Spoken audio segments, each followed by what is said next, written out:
Hello, dear students. You are welcome in RK Institute. I am Dr. RK Saini, and today I am going to discuss vapor pressure and Raoult's law. Raoult's law को हिंदी में कहते हैं राउल का नियम। ये topic solution से related है, chapter solution से। सबसे पहले मैं आपको डिस्कस करूंगा वेपर प्रेशर। इसके लिए मैंने किसी पर्टिकुलर टेम्परेचर पर एक लिक्विड लिया हुआ है कंटेनर में कोई लिक्विड है।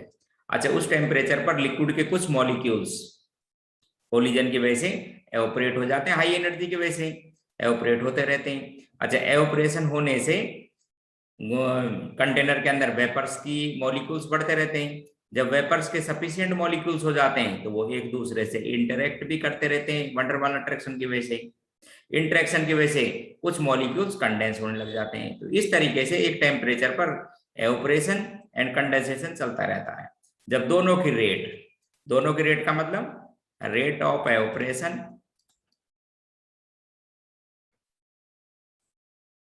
becomes equal to the rate of condensation equal हो जाती है उस समय इस वेपर्स के द्वारा इस लिक्विड की सरफेस पर जो प्रेशर डेवलप किया जाता है उसको कहते हैं वेपर प्रेशर। HGD के बराबर होगा, जो मर्करी के लेवल से आप कैलकुलेट कर लोगे। It means vapour pressure is a pressure developed by vapors at the surface of liquid at a particular temperature at which rate of evaporation becomes equal to the rate of condensation is termed as vapor pressure. The rate of evaporation is number of molecules which evaporate at per unit area in per unit time. Then it is known as rate of evaporation. Means the vapor pressure of liquid does not depends upon the area of liquid, because rate defined with respect to unit area of the liquid, and as vapor pressure depends upon the nature of liquid as well as with temperature. Nature of liquid का मतलब जब molecules के बीच में interaction attraction forces stronger होते हैं, उनके boiling point ज्यादा होते हैं और उनका वेपर प्रेशर कम होता है। तो लिक्विड में अट्रैक्शन की बात की जाए, यदि कोई आयनिक नेचर का लिक्विड है तो सबसे स्ट्रॉन्गर अट्रैक्शन फोर्स होता है आयोनिक। उसके बाद में मॉलिक्यूल्स में बात की जाए तो हाइड्रोजन बॉन्डिंग, उसके बाद की जाए तो डाइपोल पोलर मॉलिक्यूल में मिलते हैं, डाइपोल अट्रैक्शन। और सबसे वीक फोर्स जो होते हैं बिटवीन केमिकल स्पीशीज वो होते हैं डिस्पर्सन फोर्सेस, और also known as London forces, dispersion forces. तो जब आपको कभी लिक्विड के वेपर प्रेशर का कंपैरिजन किया जाए तो आप अट्रैक्शन चेक करेंगे। और सेकंड फैक्टर टेम्परेचर पर एक ही फैक्टर है कि जैसे आप टेम्परेचर रेज करोगे तो मॉलिक्यूल ज्यादा एवोपरेट होंगे and hence vapour pressure increase हो जाएगा। It means when we increasing temperature then vapour pressure increases. दो क्वेश्चन बहुत छोटे। Which of the following has higher vapor pressure? Vapor pressure? HCl, HBr, HI, and HF. Dear friends, we consider first point, nature of liquid. These liquids are covalent and hydrogen bond passes between the HF molecule. Hydrogen bond present between the HF molecule. Therefore, it has high boiling point and low vapor pressure. And other molecules are polar molecules. Therefore, we consider dipole attraction. And dipole attractions are effective when increased surface area or molecular mass. Therefore, HI, HBr and HCl, their interaction forces in this order.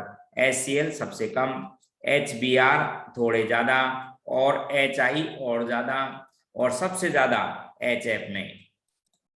इसका मतलब इनके boiling point का order ये हुआ।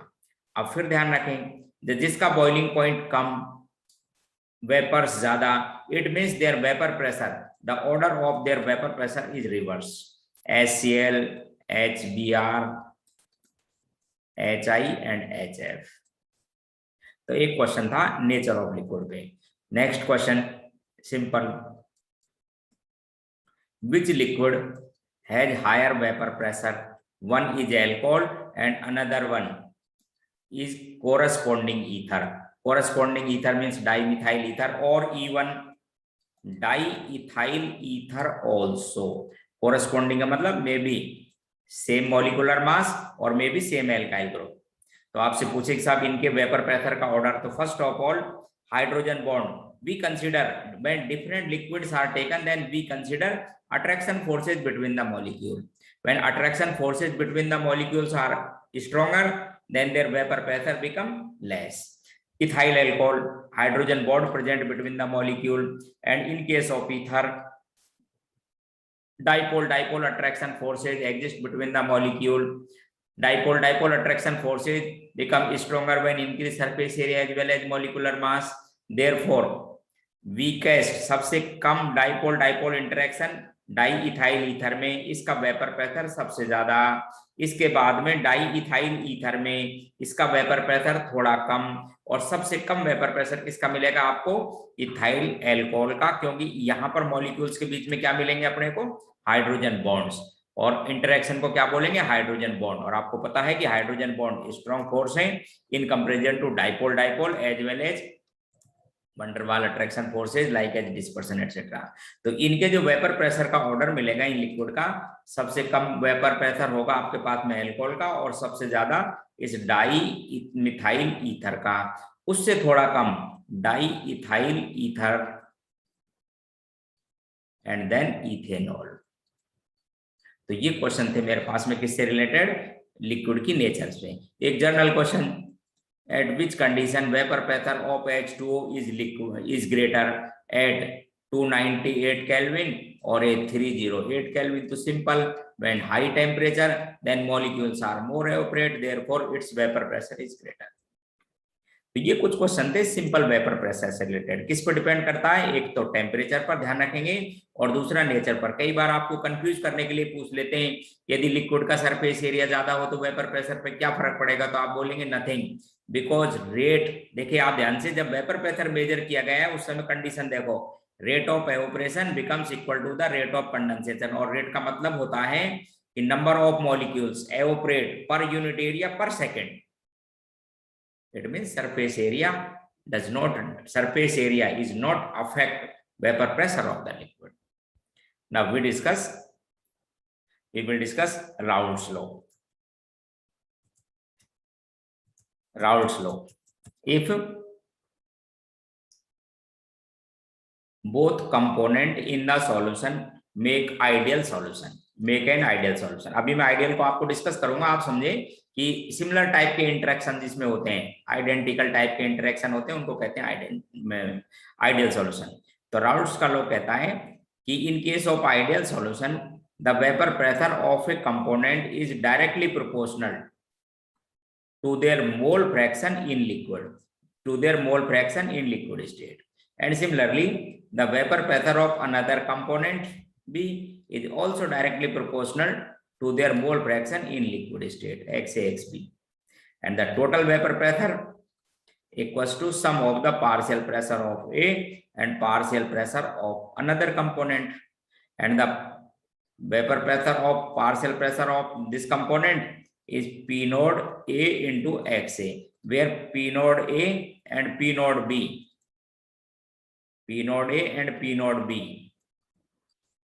are the vapor pressure of component A and B in their pure form. इसी temperature पर major करने, तो आप टोटल प्रेशर को ऐसे कैलकुलेट कर लेंगे, total pressure equals to P naught A into XA plus P naught B into XB। इस इक्वेशन से आप कैलकुलेट कर सकते हैं। और आपको एक बात भी पता है कि जो भी कंपोनेंट होते हैं उन सब के मोल फ्रैक्शन का सम ऑलवेज 1 होता है, इसलिए मैं इस इक्वेशन को ऐसे भी लिख सकता हूं, if only 2 components means solution is binary, it means total pressure is P naught A into XA और and plus P naught B into 1 minus XA at the place of XB। आप इससे भी कैलकुलेट कर सकते हो। अच्छा, ये तो बात हो गई साहब किसकी वजह से किया हमने? राउल्ट्स लॉ की वजह से। ठीक उसी तरह से एक बात और की जाए कि ये जो आपके पास में गैसियस स्पीसीज हैं, ये जो आपके पास में वेपर्स हैं, जहां पर ये एम्प्टी कंटेनर था, इसमें वेपर्स ने ऑक्यूपाई किया, तो गैसियस स्पीसीज के प्रेशर को डाल्टन के पार्शियल प्रेशर लॉ से भी कैलकुलेट कर सकते हैं। तो total pressure of gaseous species is sum of the partial pressure of all gaseous species in the container according to Dalton partial pressure law. और देखा जाए तो ये जो टोटल प्रेशर है वो यही तो है। आप सोचिए, मैंने यही तो बोला कि वेपर्स, ये रेट ऑफ इवेपोरेशन और कंडेंसेशन जब बराबर हो जाती हैं तो वेपर्स जो प्रेशर जनरेट करती है, ये वेपर्स तो जनरेट करती हैं, डेवलप करती हैं इस लिक्विड पे, ये एक ही बात है। But according to Dalton's partial pressure law, we calculate partial pressure of a gas with help of gaseous equation. For example, in gaseous mixture, the total pressure of this mixture is NTRT, where NT means total number of moles upon volume of the container upon volume of the container V। Suppose volume, कौन सा volume, जो gaseous volume, जो gaseous molecule ने occupied किया हुआ ये volume, and the partial pressure of any component in gaseous stage is nRT, moles of A RT, and volume of the container, both gases या all gases occupied same volume according to ideal nature. And hence equation 1 and equation 2. If equation 2 divided by equation 1, then we find partial pressure of gas A upon P total equals to moles of A in vapor phase upon total moles, and it is known as mole fraction of this gas in vapor state. And as partial pressure of component in gaseous phase, gaseous form में, is a product of mole fraction of gas and total pressure of the gaseous mixture, where YA is a mole fraction, कहाँ पर, vapour state में, और P total पूरे mixer का। तो यदि अपने को वेपर फेज में निकालनी हो मोल फ्रैक्शन तो इस फॉर्मूले को काम में लेंगे, और लिक्विड स्टेट में निकालनी है तो राउल्ट्स लॉ से करेंगे, इस फॉर्मूले को काम में लेंगे। क्लियर? अब मैं आपको 2 क्वेश्चन कराता हूं, बिल्कुल सिंपल। देखिए question first, an ideal solution contain 7.8 gram benzene and 18.4 gram of toluene. At this temperature, the vapor pressure of pure benzene is 600 mmHg, and vapor pressure of pure toluene is 360 mmHg. Find total vapor pressure of the solution as well as mole fraction of benzene in vapor state. Mole fraction of benzene in vapor state. Now we find P total pressure according to Raoult's law. First of all, we find mole fraction of benzene and toluene. The moles of benzene given weight is 7.8 and its molecular weight is 78. It means its moles are 0.1 in this solution at this temperature, and the mole fraction of toluene given weight is 18.4 and its molecular mass is 92. It is benzene and it is toluene, means they are homologous and their molecular mass differ by 14 का अंतर होता तो molecular weight इतना, तो इसके moles हो गए साहब आपके पास में 0.2, and as the mole fraction of benzene in liquid solution is 0.1 divided by 0.3 means 1/3, and the mole fraction of toluene in liquid solution is 2/3. Now we find total pressure. In case of total pressure of benzene into its mole fraction and total pressure of toluene into its mole fraction, putting the value 600 into 1/3 plus 360 into 2/3. Therefore, the vapor pressure of benzene is 200 mmHg and vapor pressure of toluene is 240 mmHg, and as the total vapor pressure of the solution is 440 mmHg. One answer. And now we find vapour phase में benzene की mole fraction. इस फॉर्मूले से करेंगे, vapour phase में किसी भी की करनी हो, it means its vapour pressure, benzene का वेपर प्रेशर 200 mmHg और total vapour pressure 440 mmHg, and as the mole fraction of benzene in vapour state is 5/11। एक क्वेश्चन, एक और क्वेश्चन बताता हूं आपको, देखिए एक क्वेश्चन और डिस्कस करता हूं। एक बाइनरी सॉल्यूशन है, binary solution of component A and B. Binary का मतलब समझते हो ना, when two component are there in ideal solution. Binary solution है, आइडियल है कंपोनेंट ए और बी का, और इस सॉल्यूशन का जो टोटल वेपर प्रेशर है वो है 120 + 90 × XB यूनिटेड टॉर। इसका टोटल प्रेशर इतने torr. Find vapour pressure of component A and component B in pure form. तो इसके लिए अपने को मालूम है स्टूडेंट्स कि साहब टोटल मोल फ्रैक्शन, मोल सभी कंपोनेंट की मोल फ्रैक्शन का सम ऑलवेज 1 होता है। इफ आप समझना, if XA is 0 then it means XB = 1. It means this solution contain only pure liquid B and hence the vapor pressure of pure B equals to XB की जगह 1 रखो, कितना हो जाएगा ये 210 torr. Second condition, if XB is 0 it means the solution contain only component A, means that vapor pressure of the solution equals to vapor pressure of pure A। इसकी जगह आप XB की जगह यहाँ 0 रख दो, कितना हो जाएगा आपके पास में 120 टॉर। तो ऐसे मैंने आपको 2 क्वेश्चन बताए, इससे रिलेटेड थे राउल्ट्स लॉ से। Now we consider ideal and non ideal solution. अब उसको देखें एक बार, ideal and non ideal solution.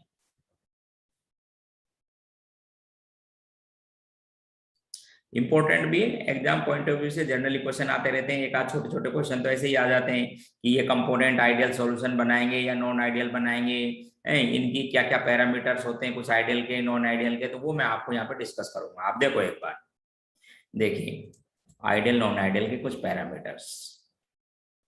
सबसे पहले तो मैं आइडियल सॉल्यूशन को ही आपको डिफाइन करूंगा।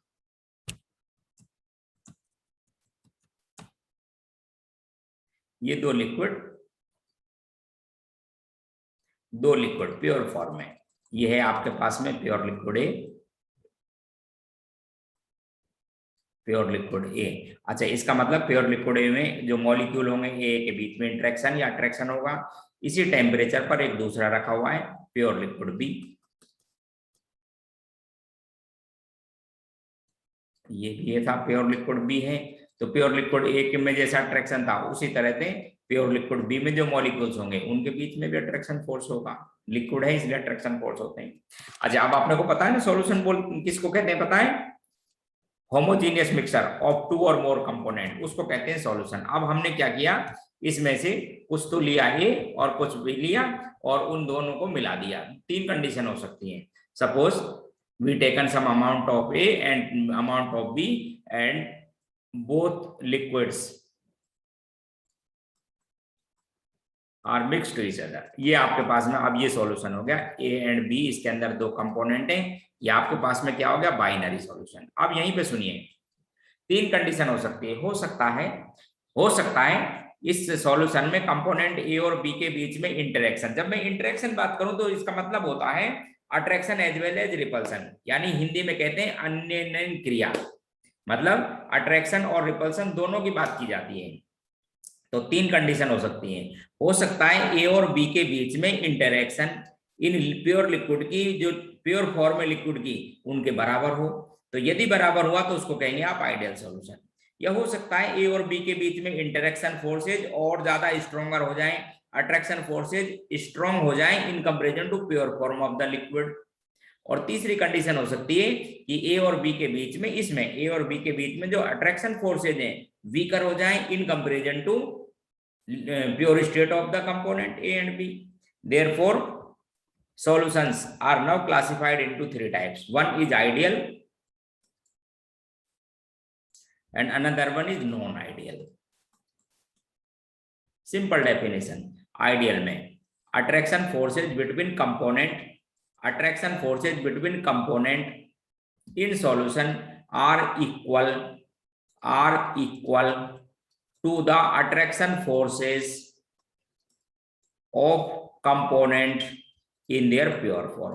यदि ऐसा है तो आपके पास में उस सॉल्यूशन को आप कहेंगे आइडियल, और यदि अट्रैक्शन फोर्सेज में बी स्ट्रॉन्गर और वीकर, दोनों या तो स्ट्रॉन्गर हो जाते हैं या वीकर हो जाते हैं, तब आप उसको क्या बोलेंगे, नॉन आइडियल. तो non ideal solution are also two types. Some solutions which show positive deviation from Raoult's law, positive deviation from Raoult's law.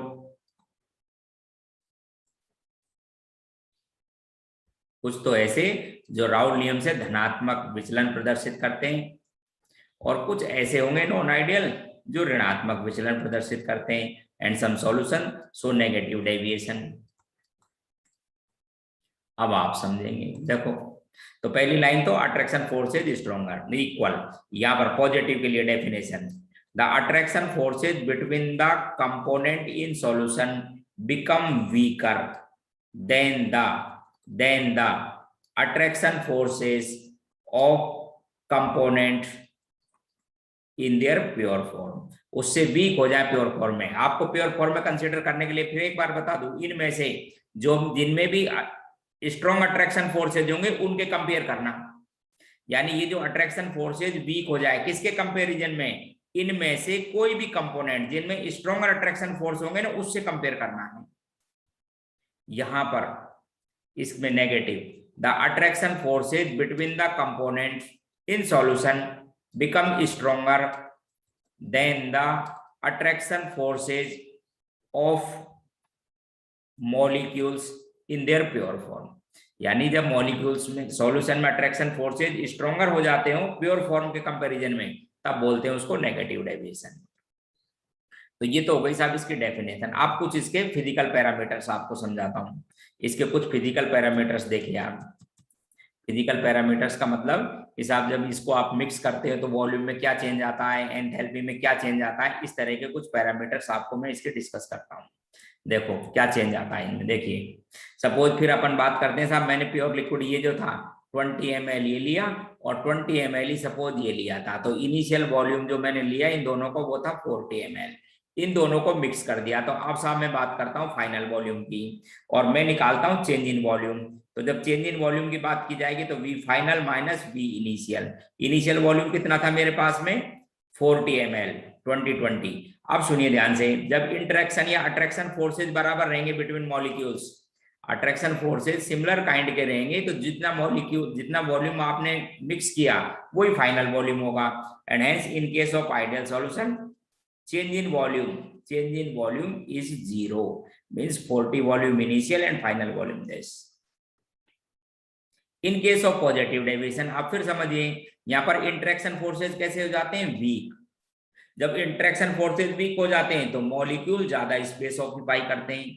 It means उनका जो फाइनल वॉल्यूम होगा वो 40 से ज्यादा, फाइनल वॉल्यूम 40 से कुछ ज्यादा. And as change in volume by their mixing become positive sign. इधर नेगेटिव में बात करते हैं, अट्रैक्शन फोर्सेज बिकम स्ट्रॉन्गर. जब attraction forces become stronger then molecules are associated to each other और aggregated to each other, and hence they occupy less volume in comparison to initial volume. Therefore change in their volume with negative sign. Suppose initial volume is 40 and when interaction forces become stronger then the resultant volume less than 40. And a change in volume is final minus initial with negative sign. Next we consider change in enthalpy. Change in enthalpy का मतलब समझते हो, change in heat energy by their mixing. आप समझो इसको. देखो जब attraction forces same रहते हैं, जितना प्योर फॉर्म अट्रैक्शन फोर्स उतना ही सॉल्यूशन में अट्रैक्शन फोर्स, तो चेंज इन एंथैल्पी 0. यहां पर बात करते हैं चेंज इन एंथैल्पी में अट्रैक्शन फोर्सेज कम. जब अट्रैक्शन फोर्सेज कम हो जाते हैं प्योर फॉर्म के कंपैरिजन में, तो हमको सम हीट सप्लाई करनी पड़ती है to make stable solution, and hence change in enthalpy of positive deviation of the solution with positive sign.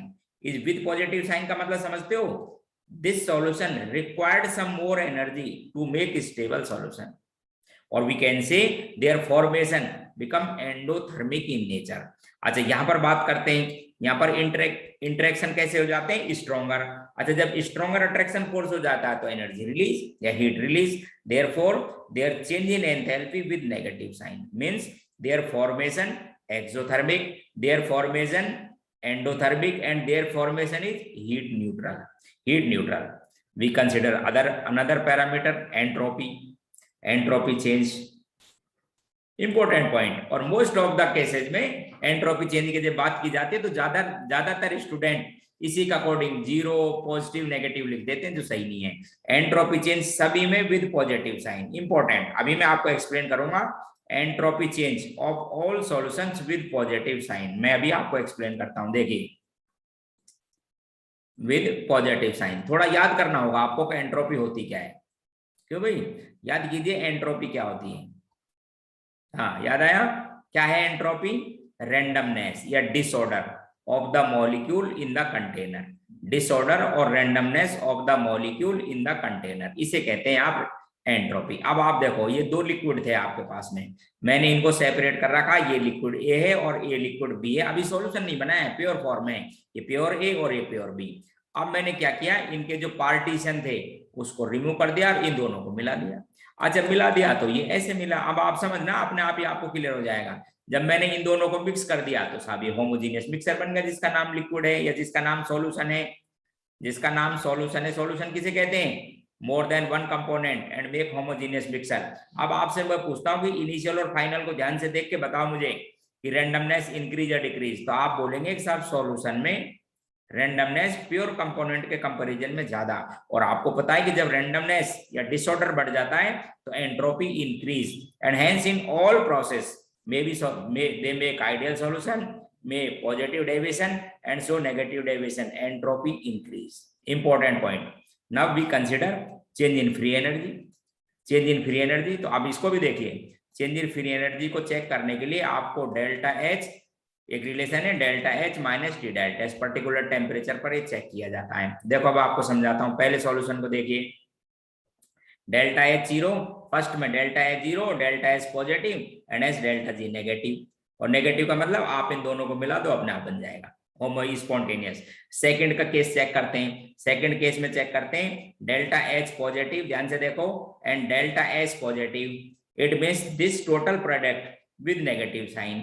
अब अपने को क्या चेक करना पड़ता है कि इन दोनों में से किसका मैग्नीट्यूड ज्यादा होता है, इन दोनों में से किसका मैग्नीट्यूड ज्यादा होता है।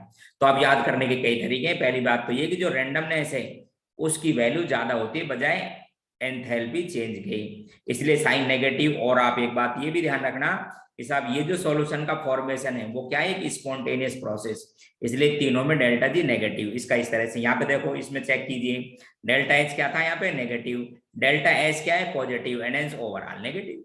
तो ये आपके पास में चार थर्मोडायनेमिक पैरामीटर्स होते हैं जो आपको याद होने चाहिए। कौन कौन से, change in volume, change in enthalpy, change in entropy and change in free energy.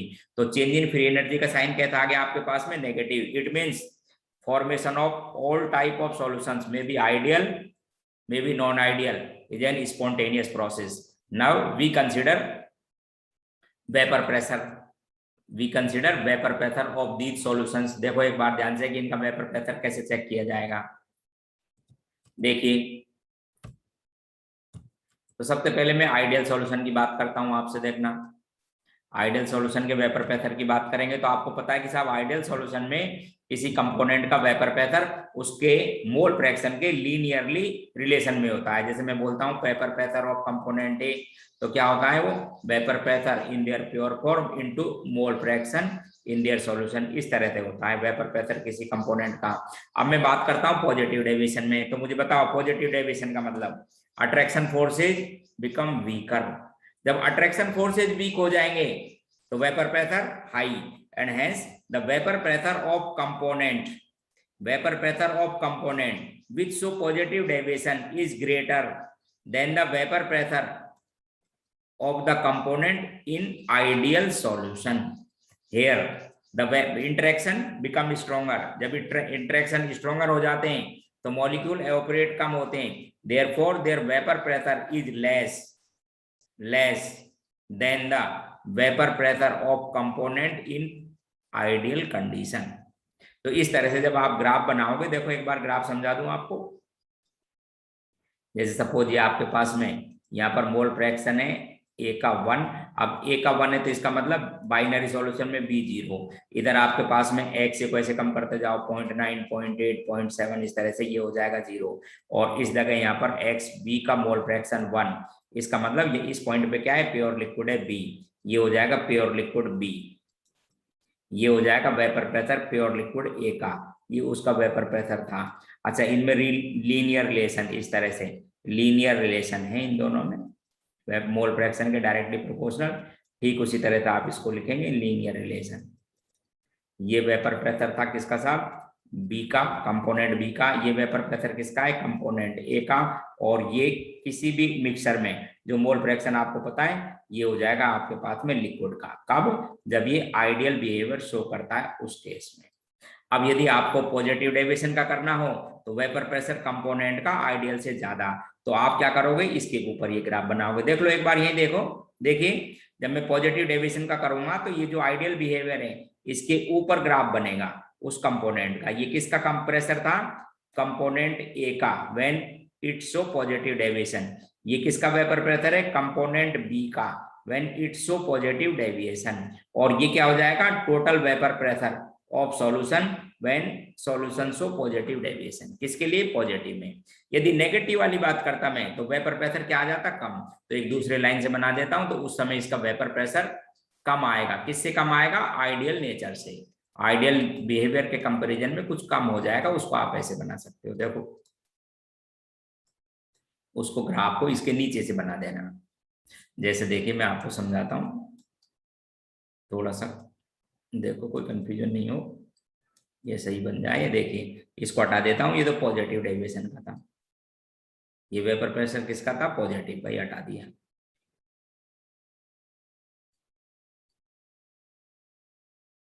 अब क्या करोगे, नेगेटिव को क्या लिखोगे, इससे कम आएगा वेपर प्रेशर।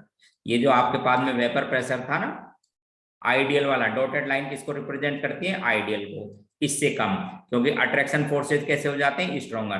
तो आप इसके नीचे से बनाएंगे ग्राफ, कैसे बनेगा, इसके नीचे से। जैसे देखो इधर ये आपके पास में ग्राफ बनता नेगेटिव डेविएशन का, जब कंपोनेंट बी नेगेटिव डेविएशन के सॉल्यूशन में प्रेजेंट हो। ठीक उसी तरह से ये आपके पास में नेगेटिव का, जब कंपोनेंट ए नेगेटिव डेविएशन शो करता हो, और ये ओवरऑल सॉल्यूशन का जो कि आइडियल से कम आएगा। तो इस तरह से ग्राफ बना लेते हैं। अब बात आती है इंपॉर्टेंट पॉइंट है साहब, which solution make ideal and which solution में show positive deviation and negative deviation. तो आप फिर एक बार ध्यान रखना हमारी, आप सुनिए, देखो हम पहली लाइन क्या बोलते हैं, real ideal solution is nothing. इसका मतलब समझे कि ऐसा कोई आइडियल सॉल्यूशन हो नहीं सकता, मिलता नहीं, जिसके अंदर प्योर फॉर्म में जो इंटरेक्शन होते हैं ठीक वही इंटरेक्शन या उसके बराबर इंटरेक्शन सॉल्यूशन में हो जाए, ऐसा कभी नहीं होता है। It means ideal solution is hypothetical और इमेजिनरी, और we use to explain some phenomena for you. तो आइडियल सॉल्यूशन कुछ नहीं होता है, एक्चुअल में आइडियल सॉल्यूशन कुछ नहीं होता। But when similar type of interaction present between the molecule, then we assume their ideal solution. For example, a solution of n-pentane, देखो n-pentane and n-hexane, n-pentane and n-hexane both are non-polar hydrocarbon, nearly equal molecular mass, therefore their solution assumed to be ideal। एक जैसे molecule, एक जैसा attraction. इसी तरह से solution of benzene and toluene, अभी आपको बात बताई, दोनों एरोमेटिक हाइड्रोकार्बन होमोलॉग में बहुत ज्यादा डिफरेंस नहीं है, इसलिए इनके आइडियल सॉल्यूशन एक जैसा इंटरेक्शन। इसी तरह से solution which contain ethyl chloride and ethyl bromide both are polar molecule, और जब मिक्स कर दोगे तब भी दोनों में डाइपोल अट्रैक्शन। तो ऐसे सॉल्यूशन को आप लेते हैं कौन से में, आइडियल सॉल्यूशन में एज्यूम करते हैं या मान लेते हैं। अच्छा, अब बात आती है पॉजिटिव की। अब मैंने आपको फिर एक बार इंटरेक्शन बताए थे, इन इंटरेक्शंस का ऑर्डर आप ध्यान रखना। सबसे स्ट्रॉन्गर होता है, मैं आपको यही क्लियर कर देता हूं। एक तो आयनिक बॉन्ड सबसे ज्यादा बिट आयंस में मिलता है, आयंस में एक मिलता है साहब आपके पास में। इसके बाद में मॉलिक्यूल्स के बीच में आप स्ट्रेंथ चेक करेंगे हाइड्रोजन बॉन्डिंग की, इसके बाद हाइड्रोजन बॉन्डिंग, फिर उसके बाद पोलर मॉलिक्यूल में मिलता है डाइपोल डाइपोल, डाइपोल डाइपोल, और नॉन पोलर के बीच में मिलता है डिस्पर्सन, डिस्पर्सन, और इसको लंदन फोर्स भी कहते हैं। अब आप समझो, ध्यान से सुनो। सपोज अब आपको देखना है ध्यान से, एक तो मेरे पास में इथाइल एल्कोहल और साहब मैंने एक कार्बन डाइसल्फाइड को मिक्स कर दिया। अब आप बताओ मुझे इस प्योर इथाइल एल्कोहल में कौन से फोर्स मिलेंगे? Hydrogen bond. Pure ethyl alcohol में मिलते हैं, आपको पता है, मॉलिक्यूल के बीच में इस तरह के हाइड्रोजन बॉन्ड। यहां देखिए अब आप, प्योर इथाइल एल्कोहल में क्या मिलते हैं? ये वाले हाइड्रोजन बॉन्ड। अच्छा, कार्बन डाइसल्फाइड कौन सा है? Non polar. तो नॉन पोलर में कौन से मिलते हैं? डिस्पर्सन। अब आप समझो, यहाँ पर थे प्योर इथाइल एल्कोहल में हाइड्रोजन बॉन्ड, ये है आपके पास में नॉन पोलर डिस्पर्सन। जब मैं इन दोनों को मिक्स कर दूंगा तो बीच बीच में ये भी आ जाएंगे आपके पास में नॉन पोलर मॉलिक्यूल, तो हाइड्रोजन बॉन्ड भी ब्रेक हो जाएगा। इट मीन्स अट्रैक्शन फोर्सेज, मैंने आपको बोला था उसमें चेक करना जिसमें स्ट्रॉन्गर होते हैं। Attraction forces of stronger molecules जो इथाइल एल्कोहल में थे become weaker, and hence the solution of ethyl alcohol and carbon disulfide show positive deviation। एक बार फिर समझे आप, एक बार फिर देखो, ये हाइड्रोजन बॉन्ड और ये क्या था आपके पास में? डिस्पर्सन। इधर गया ना बॉन्ड, यदि इधर जाएगा अट्रैक्शन फोर्स, देखो इधर ध्यान से, पॉजिटिव, और यदि इधर बनेगा अट्रैक्शन, नेगेटिव। बस ये इसका एक लाइन का आंसर है। तो इथाइल एल्कोहल और कार्बन डाइसल्फाइड, या मैं बोलूं साहब इथाइल एल्कोहल और किसी भी नॉन पोलर को ले लो, बेंजीन ले लो, बेंजीन ले लो, show positive deviation, show positive deviation. इसी तरह से एक और देखो, एक और सुनिए, एक पोलर मॉलिक्यूल के बारे में बात बताऊं, देखो आप समझना। एक लिया साहब मैंने एसीटोन, इधर देखो एक लिखा साहब आपको एसीटोन, ये तो एसीटोन, और ठीक उसी तरह से यही मिला दिए। सपोज जब आपको मैंने कार्बन डाइसल्फाइड, ये कैसा मॉलिक्यूल है? पोलर। कौन से बॉन्ड बनेंगे? Dipole dipole. और ये कहता है नॉन पोलर, कैसे मिलेंगे? डिस्पर्सन। तो जब मैं इसको ऐड कर दूंगा तो ये डाइपोल डाइपोल भी वीक हो जाएंगे, टूट जाएंगे। डाइपोल डाइपोल समझते हो ना, ये पॉजिटिव पोल और ये नेगेटिव पोल, ये पॉजिटिव पोल, ये नेगेटिव पोल, इसमें इंटरेक्शन को कहते हैं डाइपोल। और जब आप नॉन पोलर मॉलिक्यूल डाल देंगे, नॉन पोलर, तो ये इंटरेक्शन भी कमजोर हो जाएंगे या फोर्स वीक हो जाएगा, and hence they show positive deviation. तो आप क्या करो, किसी भी हाइड्रोजन बॉन्डेड में ऐसे मॉलिक्यूल डाल दो पॉजिटिव, या डिस्पर्सन, डाइपोल डाइपोल में ऐसे डाल दीजिए, तब भी क्या बन जाएगा आपका? डिस्पर्सन। एक बहुत ही इंपॉर्टेंट एग्जांपल आपको दूंगा जो एग्जाम में आता रहता है, बहुत इंपॉर्टेंट पॉजिटिव का, H2O प्लस एल्कोहल। देखो इसके दो तीन बात समझाऊंगा। प्योर H2O में भी वाटर हाइड्रोजन बॉन्ड है, एल्कोहल में भी हाइड्रोजन बॉन्ड है, और जब दोनों को मिक्स करते हैं तब भी हाइड्रोजन बॉन्ड ही होता है। जब किसी एल्कोहल को वाटर में आप मिक्स करते हो तब भी इनके बीच में हाइड्रोजन बॉन्ड ही होता है, लेकिन फिर भी ये पॉजिटिव डेविएशन शो करता है, जिसके दो रीजन। एक तो लाइन ये कि एल्काइल ग्रुप, ध्यान से सुनो, एक तो एल्काइल ग्रुप का साइज हाइड्रोजन से लार्जर होता है, इसलिए जब वाटर मॉलिक्यूल होता है तो मॉलिक्यूल ज्यादा एसोसिएट हो जाते हैं, एग्रीगेट हो जाते हैं, ज्यादा इंटरेक्ट करते हैं, बट एल्काइल ग्रुप की वजह से इंटरेक्शन कम हो जाता है। और आपको पता है जब फोर्स कमजोर हो जाएंगे तो पॉजिटिव डेविएशन। दूसरा पॉइंट ये कि जो प्योर H2 होता है उसके अंदर सभी चार, दोनों तो हाइड्रोजन और दोनों लोन पेयर हाइड्रोजन बॉन्डिंग में पार्टिसिपेट करते हैं, मतलब 4 बॉन्ड बना सकता है एक वाटर मॉलिक्यूल। और एल्कोहल आ जाएगा तो नंबर ऑफ हाइड्रोजन बॉन्ड कम हो जाएंगे। तो ध्यान रखना, इंपॉर्टेंट एग्जाम्पल है वाटर और एल्कोहल कैसे होते हैं? पॉजिटिव डेविएशन के। अब बात करते हैं नेगेटिव डेविएशन की। तो देखो एक बार समझो, any acid in aqueous solution, then their solution show negative deviation because protic acid are ionized। ये तो हो जाएगा आयोनाइज्ड, आप चाहो तो इसको H3O पॉजिटिव लिख सकते हो, एंड क्लोराइड। तो अट्रैक्शन कौन सा हो जाएगा? इलेक्ट्रोस्टैटिक, और इलेक्ट्रोस्टैटिक को क्या कहते हो? आयोनिक। तो यहाँ पर प्योर फॉर्म में कैसे थे? Dipole dipole. यहाँ क्या थे? हाइड्रोजन। देखो इधर hydrogen bond and dipole dipole किस में कन्वर्ट हो गए? आयनिक में, and hence show negative deviation. तो आप ध्यान से सुन लो, all protic acid in their aqueous solution show negative deviation। all protic acid HNO3, H2O, H2SO4, H2S, इस तरह के कैसा शो करते हैं? Negative, because they change into ions, particularly hydronium ion and their anion. और आयंस के बीच में कैसा फोर्स होता है? इलेक्ट्रोस्टैटिक, जिसको क्या कहते हो? आयनिक बॉन्ड ए। ठीक इसी तरह से देखना, इंपॉर्टेंट एग्जांपल, एक एसीटोन, समझो इसको, एक एसीटोन और एक क्लोरोफॉर्म को ऐड कर दिया। आप समझना, ये एसीटोन कैसा है, पोलर मॉलिक्यूल, कौन से मिलेंगे, dipole dipole. Chloroform is also polar, कैसे मिलते हैं, डाइपोल डाइपोल। लेकिन जब आप इन दोनों को मिक्स कर दोगे, सॉल्यूशन बनाते समय आपको कंपोनेंट मिक्स करने होंगे, तो देखना आप ध्यान से, ये तो एसीटोन और ये था आपके पास में क्लोरोफॉर्म। अब सुनिए, बहुत ध्यान से सुनेंगे। व्हेन 3 हेलोजन्स, देखो इधर, जब 3 हेलोजन, कोई सी भी हो सकती है, कार्बन से के साथ बॉन्ड बनाती हूं, तो इस कार्बन को ये तो हेलोजन तो माइनस आई के होते हैं ना, स्ट्रॉन्ग माइनस आई के, तो इस कार्बन की इलेक्ट्रोनेगेटिविटी काफी इंक्रीज हो जाती है। इसलिए इससे जुड़ा हुआ हाइड्रोजन, ऑक्सीजन, नाइट्रोजन या फ्लोरीन जैसे हाई इलेक्ट्रोनेगेटिव एलिमेंट के साथ हाइड्रोजन बॉन्ड बना लेता है। ध्यान रखना क्या कह रहा हूं मैं। वैसे हाइड्रोजन बॉन्ड की क्या डेफिनेशन है कि when hydrogen placed between two more electronegative element like as oxygen, nitrogen and fluorine, but when carbon bonded with 3 halogens, ध्यान रखना 3 halogens, then it become high electronegative and its hydrogen make hydrogen bond with more electronegative element like as oxygen, nitrogen and fluorine. Therefore acetone and chloroform, ध्यान से सुनिए, so negative deviation because their dipole dipole interaction change into hydrogen bond in resultant solution. Important example आता रहता है exam में। ठीक उसी तरह से ईथर, देखो इधर, इसी तरह से ईथर और क्लोरोफॉर्म, आप समझिए ईथर एंड क्लोरोफॉर्म वही कंडीशन। ईथर में कैसे बॉन्ड